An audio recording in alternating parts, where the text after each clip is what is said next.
Assalamualaikum warahmatullahi wabarakatuh teman-teman KKS semuanya. Sekarang kita telah tiba di titik berikutnya, yaitu di Muara Sungai Opak ya. Di Muara Sungai Opak ini sendiri kita akan membahas mengenai bentuk lahan asal proses organik seperti itu. Dan di sini lokasinya yaitu di sebelah baratnya Pantai Depok ya. Jadi kalau teman-teman membahas yang dulu itu udah pernah dikaji yang masalah bentuk lahan yang marine, terus ada parangtritis, terus ada yang gumuk pasir. Nah, terus di baratnya gumuk pasir itu nanti ada Sungai Opak. Nah, nanti di baratnya itu nanti ada tempat di mana saya berdiri ini, di tempat yang ada bentuk lahan mikro, yaitu bentuk lahan asal proses organik yang berupa mangrove gitu ya. Dan di lokasi GPS ini sekarang yaitu 49L 421037, Y-nya 9114684. Dan di GPS ini sendiri ada keterangan akurasi posisinya itu plus minus 4 meter. Jadi bisa dikatakan koordinat yang dari saya baca itu, dia itu bisa ada di lokasi saya sekarang ini berdiri, atau bisa juga ada di lokasi 4 meter dari saya berdiri ke arah ke segala arah dari tempat saya berdiri sejauh 4 meter gitu ya. Jadi GPS ini sendiri akurasinya macam-macam ya, karena ini GPS hanya GPS handheld gitu ya, jadi akurasinya di sini 4 meter aja gitu. Tapi nanti teman-teman jika menggunakan GPS geodetik nanti bisa sampai milimeter seperti itu. Jadi lagi-lagi ditentukan oleh konteksnya nanti ingin digunakan buat apa seperti itu. Kalau teman-teman lihat dari pengamatan dari udara menggunakan drone ya, di daerah sini itu di sebelah utaranya itu di sana nanti ada lahan pertanian gitu ya. Kalau teman-teman nanti buka RBI, di sini itu akan tertulis sebagai di area utara ini itu akan tertulis sebagai lahan pertaniannya itu lahan pertanian yang sawah irigasi gitu ya. Nah, tapi kalau teman-teman dari sini itu berjalan ke arah utara sedikit, teman-teman nanti akan menjumpai di sana itu ternyata nggak hanya ada sawah irigasi gitu, tapi di sana itu juga ada tegalan-tegalan seperti tanaman cabai, tanaman terong, terus tanaman tomat gitu kan. Nah, nanti loh, katanya di peta itu kok sawah irigasi, tapi kok ternyata di sana itu kok ada tegalannya. Nah, jadi teman-teman ketika membaca peta perlu diketahui bahwasanya itu yang namanya sawah itu kalau misalnya nanti itu tanamnya itu nanti bisa macam-macam gitu ya. Jadi nanti itu petani juga akan menyesuaikan kondisi di lapangan gitu ya. Nanti kalau misalnya ada suatu masa yang dimana itu air sulit, dan nanti petani akan berpikir bagaimana caranya mengoptimalkan lahan itu supaya produktif, diantaranya menggunakan untuk menanam tegalan gitu, karena tegalan itu sendiri tidak terlalu membutuhkan banyak air seperti yang dibutuhkan oleh padi, yang mana padi itu sebagai pertanian lahan basah gitu ya. Kalau tegalan kan pertanian lahan kering ya gitu ya. Jadi terus juga kalau teman-teman lihat di peta nanti itu ada kalanya ada yang namanya itu ya generalisasi gitu ya. Jadi nanti itu kalau misalnya nanti itu petanya teman-teman menggunakan skalanya 1/25.000, nanti itu ada kalanya kenampakan-kenampakan di lapangan yang sangat kecil itu akan digeneralisir, yang mana mengikuti kenampakan dominan di sekitarnya gitu ya. Jadi teman-teman ketika baca peta dan membandingkan di lapangan, jangan terlalu langsung menyalahkan, oh loh di sini kok ada sepetak lahan kecil, kok di petanya kok nggak seperti ini. Nah, itu mungkin terkena efek dari generalisasi seperti itu ya. Oke, nah berikutnya akan diterangkan oleh Pak Iqbal dan Pak Danar mengenai kondisi di bentuk lahan asal proses organik ini gitu. Nanti saya akan sambung lagi di bagian akhir untuk membahas mengenai aplikasi penginderaan jauh dan pembacaan petanya.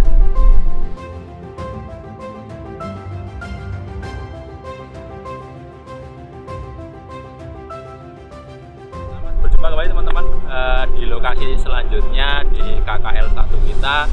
Dimana kalau teman-teman sekarang lihat di belakang sana, kalau teman-teman lihat ada apa katanya, ada air ya, ada air, ada fenomena di sini. Kalau kita berbicara secara geomorfologi, secara lingkup makro ya, kita bicara makro dulu bahwa di sini adalah wilayah dari Muara Sungai Opak. Jadi kita sekarang kalau teman-teman lihat ke belakang sana, itu adalah Muara Sungai Opak yang dia bermuara akhir di pantai selatan. Pantai selatan masih agak jauh dari pasir itu, di baliknya adalah pantai selatan. Nah, kalau kita berbicara bentuk lahan di sini, ini adalah bentuk lahan asal proses fluvial. Karena Karena apa ya? Karena memang sungai di sini yang mendominasi yaitu Sungai Opak sendiri, karena yang menjadi muara pasti ya bentuk lahannya adalah bentuk lahan fluvial.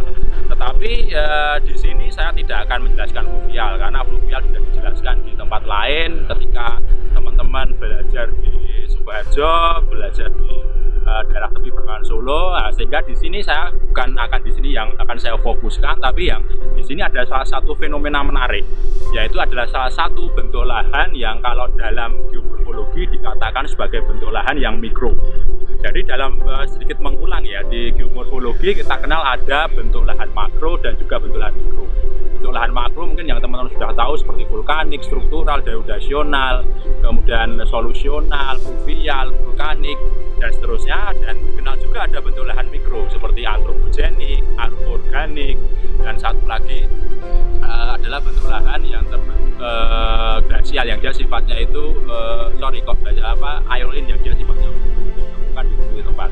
Nah, di sini saya akan membahas salah satu bentuk lahan yang mikro tadi, yaitu apa? Nah, adalah bentuk lahan organik.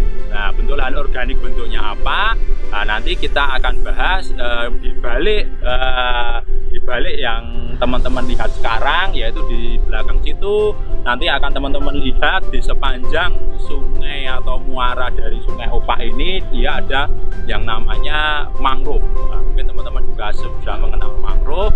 Nah, mungkin untuk bisa lebih jauh kita mengenal mangrove, mungkin kita saja beranjak ke tempat mangrove di sana biar kita lebih dekat, teman-teman lebih tahu bagaimana bentuk mangrove itu sendiri, kemudian bentuk proses-prosesnya akan saya jelaskan di sana.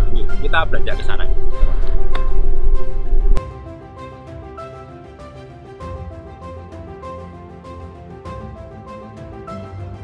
Oke, ini teman-teman kita sudah sampai tadi yang saya sampaikan di sebelumnya bahwa kita akan mendekat di salah satu bentuk lahan yang mikro, yaitu bentuk lahan organik. Ya, teman-teman mungkin bisa lihat di belakang saya, walaupun tidak terlihat lebat ya, tapi paling tidak bisa menggambarkan. Ini adalah salah satu, kalau teman-teman lihat di belakang adalah bentukan mangrove. Bentukan mangrove yang dia terletak di tepi sungai dari Sungai Opak. Nah, saya akan sedikit bercerita kenapa mangrove ini disebut sebagai bentuk lahan organik. Nah, mungkin sedikit mengulang bahwa bentuk lahan organik itu adalah bentuk lahan yang dia terbentuk akibat adanya aktivitas organisme, umumnya yaitu hewan dan tumbuhan. Nah, dan salah satu bentuk lahan organik itu adalah yang bisa teman-teman lihat di belakang, yaitu mangrove. Karena mangrove itu kan adalah tumbuhan. Nah, terus muncul pertanyaan mungkin, Pak, itu kan mungkin bentuk lahan mangrove itu kan ditanami sebenarnya oleh masyarakat, tapi kenapa kok dia dikriteriakan masuk ke dalam bentuk lahan organik padahal dia tidak secara alami terbentuk? Nah, sebenarnya fokusnya bukan ke arah dia itu ditanami ataupun dia itu tidak ditanami, yang terbentuk atau tumbuh secara alami. Adalah yang dimaksud di sini adalah kita berbicara tentang ekosistemnya. Jadi ketika walaupun ini dulunya adalah ditanami oleh masyarakat atau mungkin oleh orang di sekitar sini, tetapi ketika sudah terbentuk mangrove, maka sampai sekarang ini dia sudah terbentuk yang namanya ekosistem. Di situ sudah ada hewan-hewan yang dia menjadi habitat mereka, kemudian banyak sekali mungkin fauna-fauna lain ataupun tanaman-tanaman lain ataupun berbagai macam aktivitas, baik itu mungkin dia digenangi oleh air ataupun nanti dia tidak tergenang oleh air, itu sudah menjadi satu kesatuan ekosistem. Nah, dan di ekosistem itulah kita namakan dia adalah bentuk lahan organik. Nah, makanya nanti teman-teman mungkin bisa membuka lagi catatan di oceanografi ya terkait dengan mangrove, karena saya tidak akan banyak bicara tentang mangrove itu jenisnya apa, karena ranah saya bukan ke arah jenis mangrove, karena saya pun juga tidak terlalu paham. Nanti kalau saya bercerita malah justru nanti saya keliru. Nah, saya akan lebih banyak terkait dengan bentukan geomorfologinya. Nah, kalau kita melihat, teman-teman melihat tadi mulai dari kita di titik awal sebelum ini, tadi saya katakan bahwa letak mangrove ini itu terletak di pinggiran Sungai Opak. Namanya di pinggiran Sungai Opak. Di pinggiran sungai pasti bagaimana morfologinya? Pasti semua datar ya kan, datar sampai landai. Tidak jarang sekali temukan, terutama di wilayah muara itu kita temukan wilayah yang dia morfologinya berupa berbukit, bergunung curam tidak ada kalau di Muara, kecuali di daerah hulu mungkin bisa ditemukan. Karena ini letaknya di Muara, maka semua kenapa ada morfologinya datar. Nah, kemudian kalau kita berbicara tentang morfostrukturnya, ya strukturnya dia mengikuti dari struktur fluvial, karena memang yang menjadi bentuk lahan makronya yang ditempati oleh si mangrove ini dia adalah bentuk lahan fluvial, sehingga ketika teman-teman mungkin nanti diharuskan untuk berbicara lebih jauh terkait dengan bentuk lahan organik, ya teman-teman menjelaskan tentang morfostruktur itu ya struktur yang berkaitan dengan fluvial. Kalau teman-teman lihat pun di sini letak, nanti kalau teman-teman berkesempatan untuk main ke sini, letaknya di Baros tadi sudah dijelaskan oleh Pak Hamim. Kalau misalkan pengen jalan-jalan ke sini ya silahkan monggo, nanti teman-teman akan menemukan batuan-batuan atau struktur-struktur pasir yang dia merupakan ciri khas dari bentuk lahan fluvial. Nah, ciri khas dari bentuk lahan fluvial sudah disampaikan mungkin di sekitar Bengawan Solo bahwa dia memiliki sortasi yang bagus, kemudian dia pemilahan dari batuannya itu sangat bagus, bahwa terlihat di situ ada gradasi ya, dari yang dia itu ukuran besar, bongkah besar sampai ke bongkah yang sangat kecil-kecil. Nah, teman-teman lihat karena ini di Muara, makanya semua itu bentuknya pasir yang kecil-kecil, karena dia mengikuti struktur dari bentuk lahan fluvial itu sendiri. Kemudian kalau kita berbicara morfokronologi, ya kronologinya juga kita harus berbicara tentang wilayah ini secara makro, secara fluvial gitu. Jadi memang dulunya wilayah ini adalah merupakan wilayah dataran banjir dari muara Sungai Opak itu sendiri. Jadi kalau teman-teman lihat mungkin nanti bisa disut pasirnya ya. Pasir itu di sini akan kelihatan yang warnanya itu hitam dan putih. Ya, hitam itu menunjukkan bahwa dia itu tergenang gitu ketika pasang, opak pasang, dia akan tergenang sehingga dia akan menggenangi sampai mendekati ke mangrove ini. Ya, ini adalah contoh dari fenomena bahwa kronologi dari terbentuknya dataran banjir ini. Tetapi karena di wilayah dataran banjir bisa ditanami mangrove oleh masyarakat, ditanami sehingga karena sudah lama akhirnya berkembang mangrove-nya, mungkin karena kondisi lingkungannya dia memadai untuk tumbuh mangrove, akhirnya berkembanglah ekosistem mangrove. Nah, dan ekosistem mangrove ini memiliki peran yang sangat besar gitu ya bagi masyarakat, baik nanti dilihat dari sisi ekonomis maupun sisi alami. Karena ini letaknya di Muara, dia bisa menjadi barrier. Barrier apa? Barrier ketika mungkin sungai ini meluap, ataupun mungkin karena letaknya juga dekat laut, mungkin ketika laut itu pasang, mangrove ini bisa menjadi barrier. Barrier sehingga nanti tidak masuk ke dalam wilayah yang lebih jauh, mungkin di beting bisiknya atau mungkin di wilayah permukiman warga. Oke teman-teman, mungkin itu sedikit terkait dengan bentuk lahan organik, karena memang ini adalah bentuk lahan mikro, jadi memang tidak banyak yang bisa saya sampaikan, karena memang di sini kita hanya ingin mengenalkan salah satu bentuk lahan yang dia mikro, yang juga bisa ditemukan di wilayah dekat kita, yaitu tepatnya di Jakarta, di wilayah pesisir masuk wilayah pesisir Parangtritis ya ini. Parangtritis. Silahkan nanti teman-teman kalau ada kesempatan bisa datang ke sini untuk mengunjungi langsung, dan juga nanti kalau pengen tahu lebih jauh bisa baca literatur karena sudah banyak yang meneliti di sini, dan di sini masuk dalam wilayah konservasi gitu. Jadi karena konservasi, maka kalau teman-teman berwisata ke sini tolong untuk tetap dijaga agar ini tetap lestari dan juga tidak sampai merusak kondisi mangrove ini. Karena apa? Karena ketika ini rusak ya otomatis nanti teman-teman akan kehilangan salah satu aset, yaitu berupa bentuk lahan organik yang bisa teman-teman temui di lokasi sekitar Surakarta itu, atau Kartasura gitu Pak kita. Oke, mungkin itu penjelasan tentang fisik, nanti akan dilanjutkan penjelasan tentang sosial oleh Pak Iqbal dan juga tentang potensi masalah oleh Pak Hamim. Oke, sampai jumpa di titik-titik selanjutnya. Terima kasih.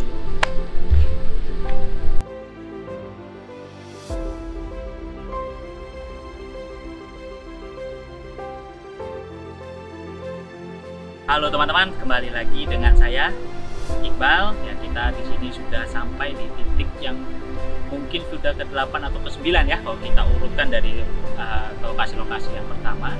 Nah, di sini kita sampai di tempat yang dimana di sini adalah bentang lahan organik. Tadi sudah dijelaskan oleh Pak Danardono dan Pak Hamim mengenai apa itu bentang lahan organik dan bagaimana kenampakannya di Citra Pengin Ranjau. Di sini saya akan lebih menjelaskan mengenai kondisi sosial ekonominya. Apa sih yang bisa dimanfaatkan dari wilayah bentang lahan organik. secara ekonomi, mangrove dari tumbuhannya itu memiliki fungsi ekonomisnya, memiliki nilai ekonomisnya. Yang pertama, batangnya bisa dijadikan sebagai kayu bakar, sebagai bahan baku kertas, atau bisa digunakan sebagai beberapa obat-obatan. Nah, ini menarik. Namun, paling pentingnya adalah bukan ekonomis dari pohonnya yang diambil untuk dimanfaatkan nilai ekonominya, tetapi yang paling penting secara ekonomi dan sosial dari hutan mangrove ini adalah fungsi ekosistemnya. Nah, ekosistemnya di dalam hutan mangrove itu banyak sekali hewan, tumbuhan yang hidup, sehingga biodiversity di hutan mangrove itu sangat kaya. Itu yang perlu dimanfaatkan. Sehingga pemanfaatan hutan mangrove saat ini, yang dimana seluruh kawasan mangrove yang ada di Indonesia itu sebagai kawasan konservasi, maka pemanfaatan yang bisa, yang optimal dimanfaatkan adalah sebagai kawasan wisata minat khusus. Nah, kawasan minat khusus itu berarti orang-orang yang datang ke sini itu untuk merasakan, menikmati, menikmati kondisi ekosistem mangrove yang alami, melihat tumbuhannya, melihat kondisi iklim mikronya, dan juga melihat, merasakan kondisi dari apa yang ada di sekitarnya, baik itu dari hewannya ataupun yang lain. Itu. Jadi fungsi utama yang bisa dilakukan untuk memanfaatkan kawasan hutan mangrove ini adalah sebagai kawasan wisata minat khusus. Walaupun tidak terlepas kemungkinan wilayah mangrove ini karena ia menjadi tempat habitat makhluk hidup, terutama makhluk hidup yang tinggal di pesisir seperti ikan, udang, ataupun kepiting. Nah, itu juga bisa dimanfaatkan nilai ekonomisnya sebagai tambang. Itu yang bisa dijelaskan dari kondisi ekosistem mangrove ini. Ya, selanjutnya yang perlu saya tekankan dari sosialnya adalah secara ekonomi punya nilai ekonomis, bisa dimanfaatkan, pohonnya ditebang semua bisa dimanfaatkan sebagai kayu bakar dan lain-lain. Oke, ataupun hewan yang ada di dalamnya bisa diburu, bisa diambil oleh banyak orang. Oke, sehingga mereka bisa memenuhi kebutuhan yang mereka miliki. Bisa mereka berburu burung, ikan, kepiting, dan lain-lain. Semua itu bisa dilakukan. Tetapi untuk menjaga ekologis tadi, manfaat yang lebih besar dibandingkan nilai ekonomi sementara, maka sosial masyarakat yang ada di sekitar hutan mangrove harus melakukan kerjasama untuk menjaga kealamian dan keaslian dari hutan mangrove. Mungkin nanti teman-teman akan lihat bahwa di sekitar sini karena ini ada di muara, maka banyak sekali sampah. Nah, ketika sampah ini banyak berkumpul, maka tadi saya bilang ketika wisata minat khusus, permasalahannya ada di sampah. Jadi ketika itu terjadi, maka akan mengurangi nilai estetika dari hutan mangrove. Selain itu, perlu adanya kerjasama, perlu adanya komitmen dari masyarakat, terutama dari masyarakat sekitar kawasan hutan mangrove, dari pemerintah daerah, pemerintah desa, hingga pemerintah pusat, serta stakeholder, di mana itu bisa berarti pihak dari universitas, kita sebagai mahasiswa, dan seterusnya, mampu mengelola dan menjaga kelestarian dari hutan mangrove yang ada di sekitar kita. Nah, setelah ini saya akan tunjukkan ada beberapa hal kerjasama dari masyarakat daerah mengenai menjaga kelestarian ekosistem hutan mangrove. Mari kita lihat beberapa bentuk kerjasama dari pemerintah maupun masyarakat dalam berupaya mengelola kelestarian hutan mangrove. Mari kita lihat. Nah, oke teman-teman, ini salah satu bentuk kerjasama dari pemerintah desa, membuat paving block untuk akses ke kawasan mangrove ini. Seperti yang saya bilang tadi, ketika kawasan ini diubah menjadi kawasan pariwisata, maka perlu ada aksesibilitas. Makanya salah satu bentuk kerjasamanya dari pemerintah desa adalah dengan membangun paving block.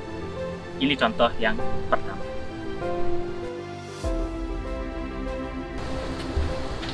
Oke, kita kedua, ini bentuk kerjasama yang lain adalah kelompok tani hutan. Dari mana ini dibentuk oleh kementerian dari pemerintah pusat. Masyarakat diberdayakan, dikelola untuk menjaga kelestarian hutan, sehingga mereka boleh memanfaatkan tanpa merusak, dan mereka juga harus menjaga kelestarian dengan melakukan penanaman kembali dari kawasan hutan mangrove yang ada di Pantai Baros. Ini bentuk kerjasama dari pemerintah selain pemerintah desa. Kita akan lihat lagi bentuk kerjasama yang lain yang ada di kawasan Pantai Baros.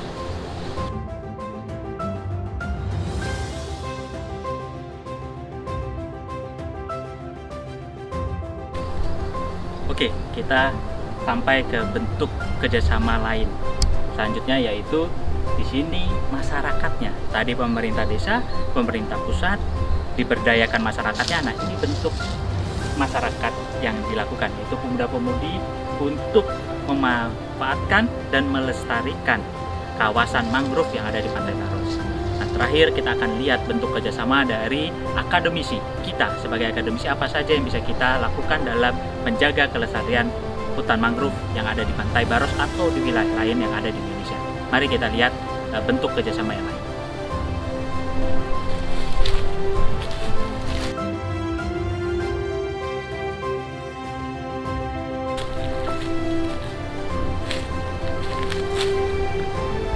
Oke teman-teman, ini satu bentuk kerjasama dari kita akademisi. Kalau dari sini contohnya dari Teknik Kelautan, dia melakukan penanaman mangrove untuk melestarikan mangrove. Tapi selain ini banyak hal yang bisa kita bantu dengan menjaga kelestarian. Selain penanaman, kita bisa menjaga kebersihan lingkungan yang ada di sini, tidak membuang sampah sembarangan ya. Dan juga yang paling penting dari itu semua adalah konsistensi dan kemauan untuk terus menjaga. Jangan sampai kegiatan ini hanya berlaku sementara dan juga akhirnya berdampak pada kelestarian mangrove hanya bertahan sementara. Oke, jadi terpenting dari itu semua, dari aspek sosial dan ekonomi masyarakat adalah bagaimana tanaman mangrove, hutan mangrove itu dapat berkesinambungan karena ia memiliki banyak sekali manfaat bagi kita, baik secara ekologis maupun secara ekonomi.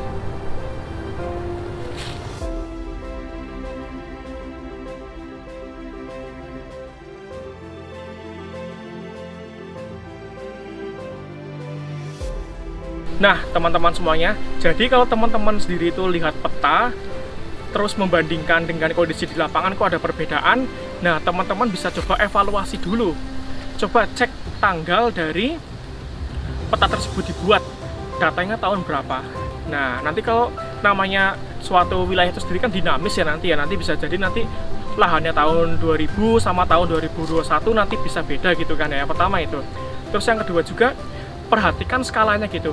Nanti itu ada kalanya suatu petak lahan itu nanti akan dilakukan generalisasi tergantung dari skala teman-teman itu berapa nanti. Jadi nanti kalau misalnya skalanya 25.000, nanti itu ada pertimbangannya sendiri untuk area terkecil yang bisa muncul di peta. Nanti kalau misalnya area yang teman-teman lihat di lapangan itu terlalu kecil dan di bawah ambang batas dari itu syarat minimal dari skala tersebut, ya nanti mau nggak mau harus digeneralisasi seperti itu. Terus bisa juga kalau untuk kasus yang spesifik misalnya nih, seperti misalnya lahan pertanian gitu. Kalau teman-teman lihat di RBI, lihat sawah itu ya, di sana itu sendiri belum tentu selalu sawah gitu. Seperti yang sekarang di samping saya ini sendiri adalah tegalan gitu ya, tegalan berupa cabai gitu kan ya. Padahal kalau di RBI di sini itu adalah sawah gitu.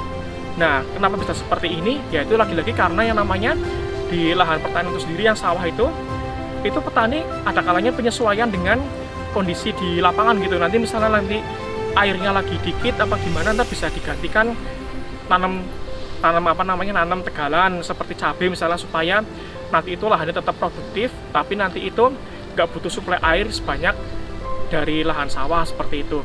Dan kalau sekarang kita bicara di kenampakan di Citra, nanti bisa teman-teman lihat perbedaannya, terutama di Citra yang resolusi tinggi ya, perbedaan kenampakan antara yang lahan pertanian ditanami oleh padi dan lahan pertanian ditanami oleh tegalan seperti itu, seperti tegalan di sini nih ya. Jadi kalau teman-teman amati, kalau misalnya padi itu lahan pertanian berupa padi, di citra itu di resolusi yang tinggi ya, yang supaya kelihatan jelas ya, teksturnya cenderung lebih halus gitu ya. Nah tapi kalau tegalan beda sedikit, tegalan itu sendiri nanti itu teksturnya agak kasar sedikit, dan nanti itu ada kayak jeda-jeda seperti itu gitu. Nah di citra seperti ini kondisinya kurang lebihnya gitu. Jadi itu sekedar sekilas buat membahas mengenai bagaimana sikap kita ketika menghadapi pembacaan peta yang berbeda dengan uji di lapangan, dan bagaimana sebenarnya sih ternyata pentingnya keilmuan geografis dalam mengkaji dinamika wilayah gitu. Nah seperti itu.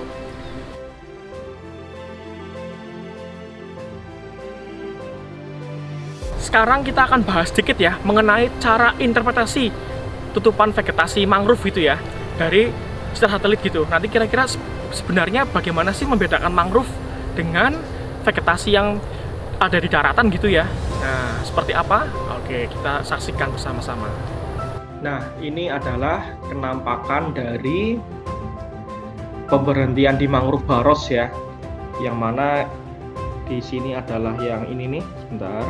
Nah, ini nih. Nah, di sini adalah lokasi di mana pemberhentian di mangrove Baros ya. Nah, ini mangrove-nya ini sebenarnya areanya nggak begitu luas ya, jadi memang agak sulit juga untuk membedakan dengan vegetasi yang di daratan ya. Tapi nanti akan saya bahas sedikit dari kajian orang lain gitu yang sekiranya mangrove-nya areanya luas dan di sana itu dapat dibedakan gitu mangrove-nya secara jelas ya.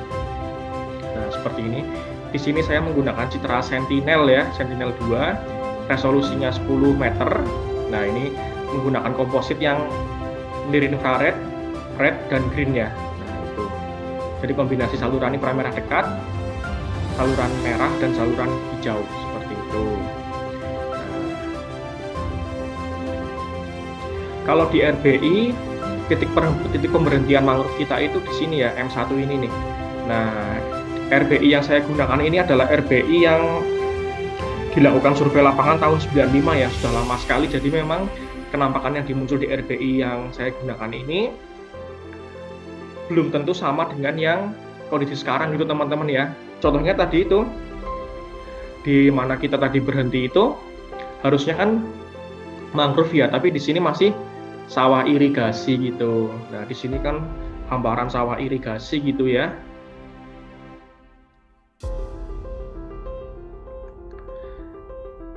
Nah ini adalah kenampakan dari lokasi pemberhentian di mangrove Baros ya. Jadi mangrove Barosnya itu sebenarnya di sini nih.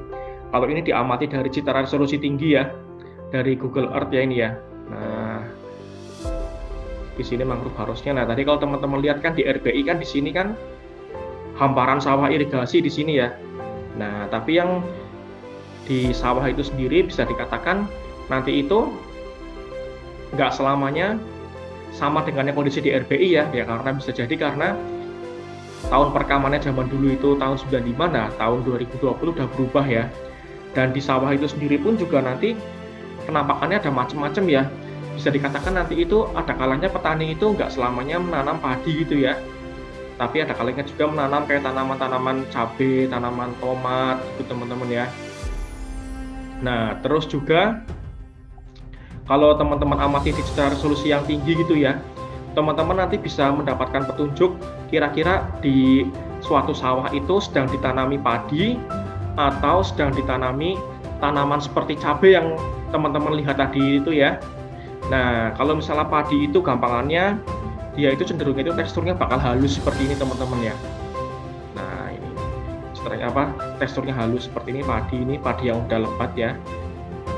Nah tapi ada kalanya juga nanti itu petani itu menanami tanaman selain padi gitu ya, menanami tanaman-tanaman lahan kering seperti misalnya cabai gitu, atau misalnya yang lain-lainnya gitu ya. Misalnya kayak cabai tadi itu teman-teman lihat kan ya, di sana itu ada gundukan-gundukan ya. Nah gundukan-gundukannya itu kalau di citra itu nanti bakal nampak kurang lebih seperti ini teman-teman. Nah seperti ini nih. Nah ini nih. Jadi teksturnya itu nggak sehalus kalau misalnya di sana itu adalah tanamannya padi gitu ya. Kalau tanamannya padi cenderungnya teksturnya halus teman-teman ya, karena kan di padi itu sendiri kan yang pertama itu nanamnya nggak pakai gundukan-gundukan seperti itu. Terus juga kalau di sawah yang ditanami padi itu apa namanya itu, tanamannya itu sendiri bisa dikatakan, ya itulah kalau diamati dari atas tuh cenderungnya kelihatannya teksturnya itu halus gitu ya. Tapi kalau misalnya yang letak di tanaman cabai itu, ya karena ada gundukan-gundukannya itu jadinya nampaknya di sini tuh nggak sehalus yang sawah ketika ditanami padi gitu teman-teman ya.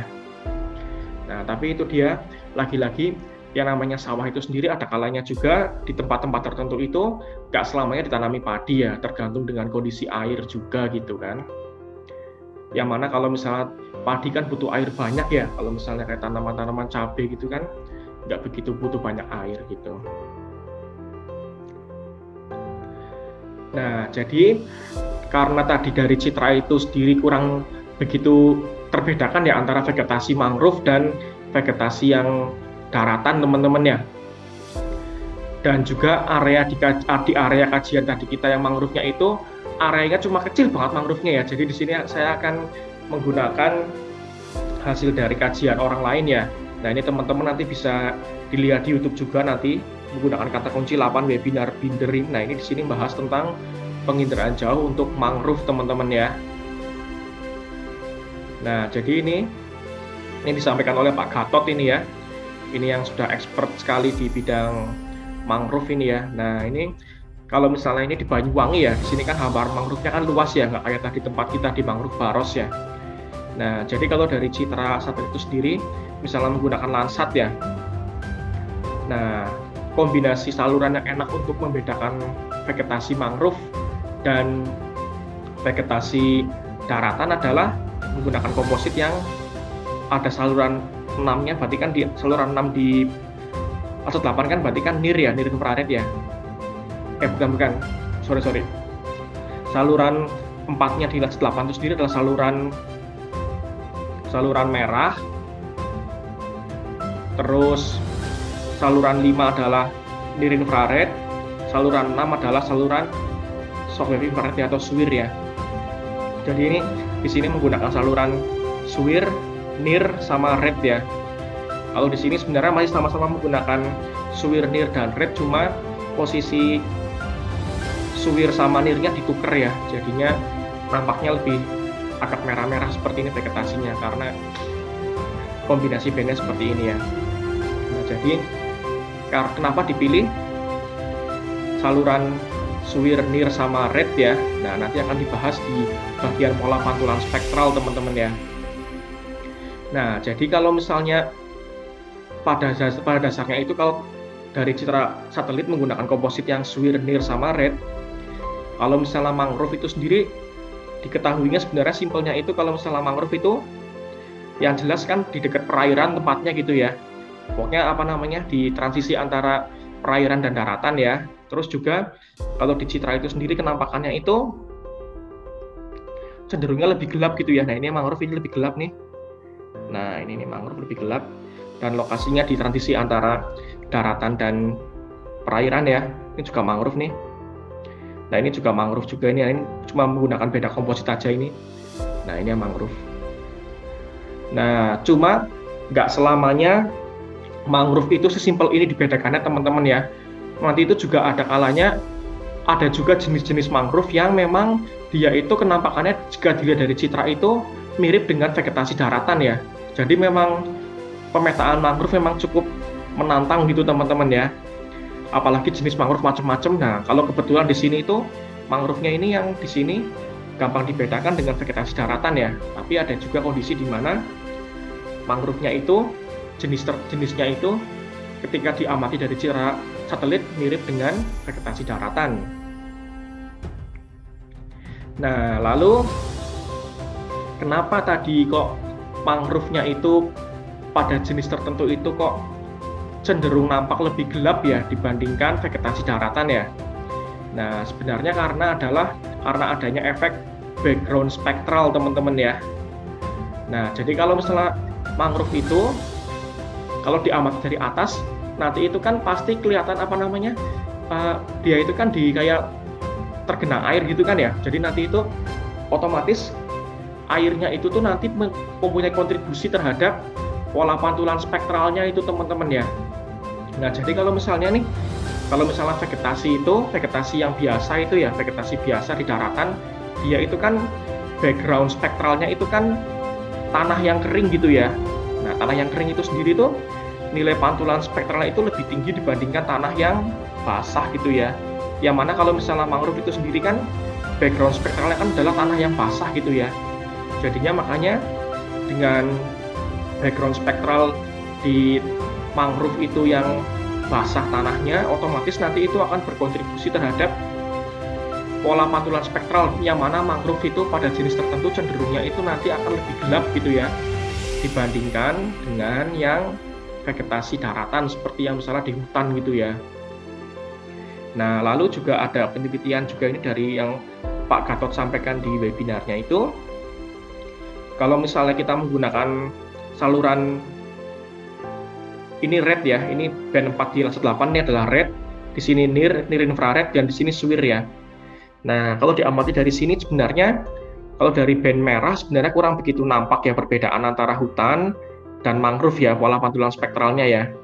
Tapi kalau menggunakan saluran near infrared maupun SWIR, nah ini udah mulai kelihatan nih dengan jelas nih ya pada spesies tertentu tapi ya. Nah, di jenis mangrove yang Pak Gatot kaji itu, nah hutannya itu sendiri cenderungnya itu kenampakan pola pantulan spektral itu sendiri lebih tinggi gitu ya dibandingkan yang mangrove.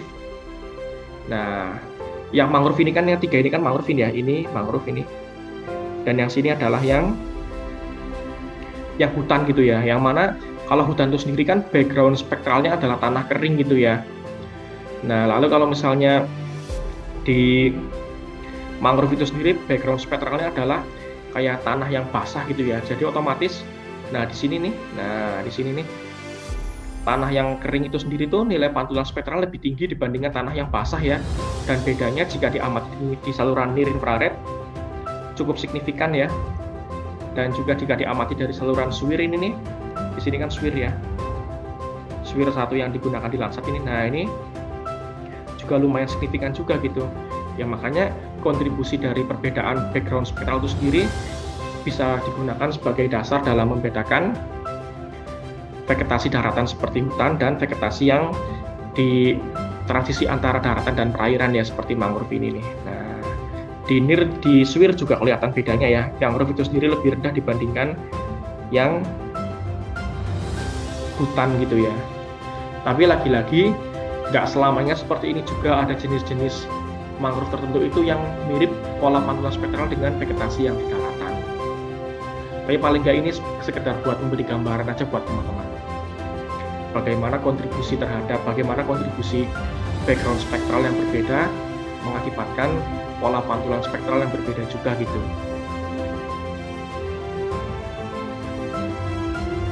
Nah, setelah tadi kita membahas ya sekilas tentang kondisi di sini, yang mana ini di sini kalau di RBI itu adalah sawah gitu ya, tapi ternyata kok ada tegalan juga di beberapa puluh kilometer dari mangrove yang kita duduki sekarang ini gitu ya, yang kita tempati sekarang ini gitu. Nah, sekarang kita pembahasannya beralih ke permasalahan dan potensi yang ada di wilayah bentuk lahan mangrove ini gitu ya. Jadi bisa dikatakan di sini tuh permasalahan yang sangat-sangat menonjol adalah permasalahan sampah gitu. Nah, sampah-sampah itu sih sampah-sampah rumah tangga dan sampah-sampah lainnya campuran macam-macam. Apalagi di sini kan ada Sungai Opak gitu kan ya. Nah, dibawa oleh Sungai Opak. Kalau misalnya nanti di sini musimnya lagi banjir, sungainya lagi meluap, gimana-gimana, debitnya lagi besar, dan nanti otomatis wah sampahnya juga makin berlimpah di sini ya. Dan ketika di sini banyak sampah, banyak sekali konsekuensinya gitu kan. Yang pertama ya itu konsekuensi dari kelestarian dari ekosistem mangrove ini sendiri gitu. Bagaimana nanti banyak organisme-organisme yang akan terganggu hidupnya dari adanya sampah ini gitu. Terus juga kalau misalnya sampahnya ini banyak, otomatis nanti dengan adanya kelestarian lingkungan yang menurun, nanti juga orang-orang juga cenderungnya akan lebih enggan gitu ya untuk misalnya berkunjung atau gimana. Jadi memang juga berpengaruh terhadap daya tariknya juga seperti itu. Lalu dari segi potensi, nah kalau bicara potensi dari mangrove, sebenarnya sangat besar potensinya itu dalam kaitannya dengan itu ya, dalam dinamika perubahan iklim seperti ini gitu ya. Nah, kalau sekarang ini kan sedang hangat sekali isu mengenai perubahan iklim gitu kan ya. Nah, perubahan iklim sendiri kan macam-macam penyebabnya ya, diantaranya juga gara-gara makin banyaknya gas gas karbon gitu ya, karbon dioksida, karbon monoksida seperti itu ya. Nah, peran mangrove ini sendiri sebenarnya adalah mangrove itu sendiri bisa menyimpan karbon gitu. Dia itu punya fungsi sebagai karbon stok gitu ya. Di kajian mangrove itu sendiri, jika di penginderaan jauh bisa digunakan untuk melakukan estimasi stok karbon ya. Nah, di sini saya akan menunjukkan contohnya hasil kajian dari Pak Pramaditya Wicaksono dan kawan-kawan ya. Beliau ini adalah dosen penginderaan jauh di UGM ya. Di sini mereka melakukan perhitungan stok karbon ya, pemetaan stok karbon di Karimun Jawa menggunakan penginderaan jauh ya.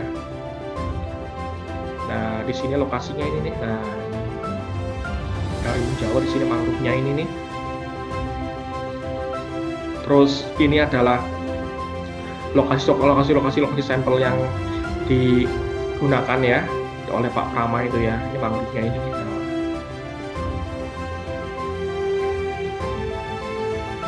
Nah, terus sebenarnya itu nanti bisa dimodelkan teman-teman ya, dengan bermodalkan informasi jenis-jenis mangrove-nya itu apa, spesiesnya itu apa. Nah, nanti itu masing-masing spesies nanti diambil sampel diameter batang pohonnya teman-teman ya, nanti bisa digunakan untuk mengestimasi atau memprediksi banyaknya biomasa gitu ya, biomasa yang di atas permukaan tanah maupun yang di bawah permukaan tanah ya. Nah, nanti ada rumus empiriknya seperti ini, nanti bisa digunakan buat estimasi ya. Nah, dari biomas yang telah dimodelkan nanti bisa dikalikan sekian persen tergantung dengan pendapatnya siapa gitu ya. Nanti bisa dikonversikan menjadi karbon yang tersimpan ya. Dan karbon yang tersimpan itu bisa disimpan di atas permukaan tanah yang di mangrove bagian atas tanah di mangrove bagian di atas permukaan tanah atau above ground carbon stock ini ya. Nah, di sini adalah contohnya hasil pemetaan karbon yang disimpan di mangrove di atas permukaan tanah ya. Nah, ini nih. Satuannya adalah ton karbon per hektar ya. Nah, ini. Nanti teman-teman bisa memetakan apakah ada perubahan simpanan karbon nggak sih, atau jangan-jangan mangrove-nya berkurang, otomatis ntar simpanan karbon di suatu wilayah juga akan berkurang gitu teman-teman ya. Lalu ini contoh hasil dari konversi dari biomasa di bawah permukaan, biomasa pada mangrove yang di bawah permukaan tanah gitu ya, itu bisa dikonversi menjadi banyaknya simpanan karbon yang tersimpan pada mangrove tapi yang di posisinya di bawah permukaan tanah ya, atau below ground carbon stock.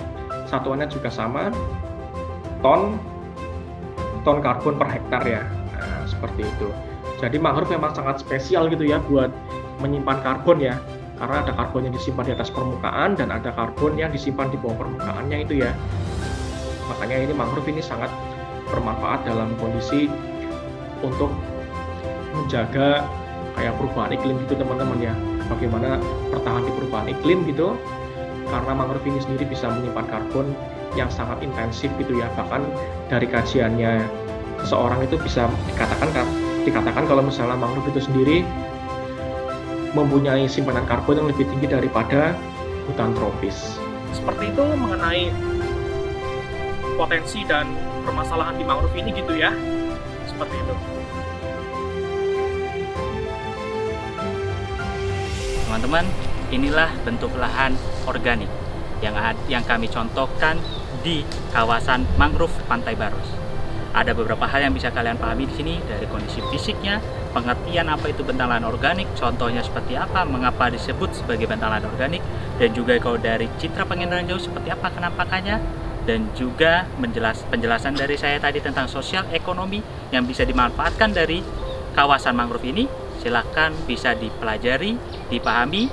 Bila kalian di wilayah kalian, di sekitar rumah kalian ada kawasan mangrove, silakan datangi untuk melihat secara langsung seperti apakah kawasan mangrove itu. Semoga bermanfaat, silakan dipelajari dengan baik. Terima kasih.